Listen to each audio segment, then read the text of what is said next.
Welcome to the Tech Egg. Don't get scrambled. Enjoy the video. In this video, I will show how to replace Audi A4 Subwoofer, updated.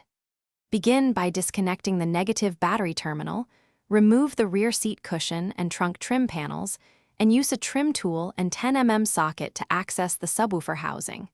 Label connectors and keep screws sorted, then inspect the wiring harness for damage before proceeding with removal and replacement.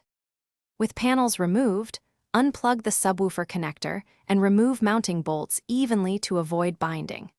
Gently lift the speaker straight out to prevent damaging the housing, then compare the old unit to the new one for mounting depth, impedance, and connector type, and verify any adapter harnesses you need are on hand before installing the replacement.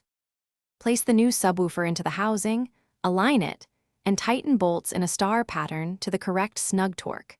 Reconnect the speaker harness and temporarily seat trim to test audio. Play a focused bass test tone at low volume to check for rattle or distortion. Adjust fit or damping as needed. Then fully reassemble trim and seats once satisfied with the sound. Thanks for watching. Consider subscribing if I helped unscramble your problems.